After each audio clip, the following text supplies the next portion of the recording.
It's an excerpt from a short story that I'm writing, and it takes place in northern Egypt in 1353 BC.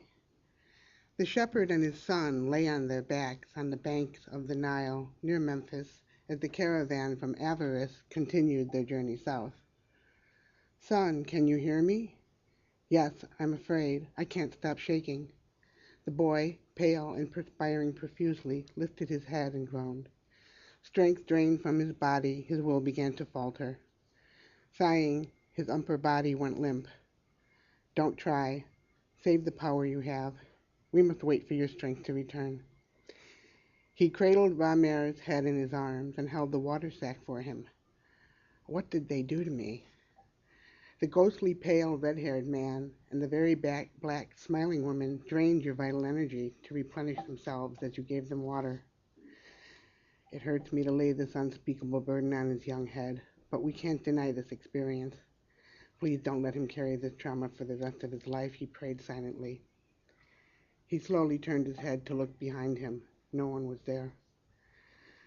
I was not affected very much, and my strength has returned. Let me try to help. The father sat up next to his son and put both hands on the boy's heart center, closed his eyes, and silently invoked the healing angels. Invisible white light energy flowed into the shepherd's head, through his arms and hands, and into the boy. He stopped when the boy began to regain some color. "How are you now?"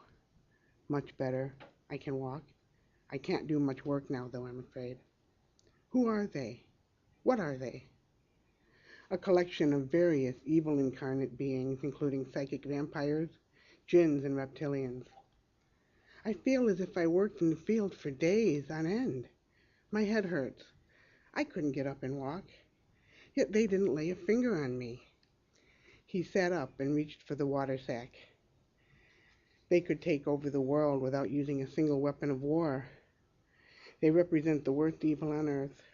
Their type always chooses a young person if possible, preferably young children, babies. Where they are headed and why, I can't say. Why don't they control the world now if they are so powerful?"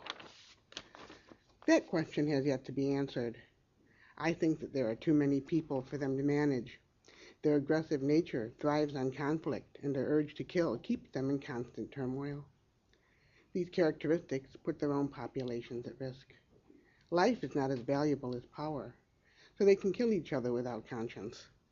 Their strength is their weakness. But I am only a shepherd, not an educated man. I certainly cannot understand their motivation." "That explanation sounds very knowledgeable, Father." "I didn't know I knew that much about them." "I didn't know you had healing hands." "I didn't either. The idea came to me. I just knew I could do it. At first I didn't believe it, but I realized that we humans have great untapped powers." The father hesitated and confided. "Honestly, son," a voice came to me, "I believe you. And I also believe we are taught much that is not true, that is not to our benefit. We must open our mind to ideas much different from what we are accustomed to. We must always remember that those in power serve only themselves.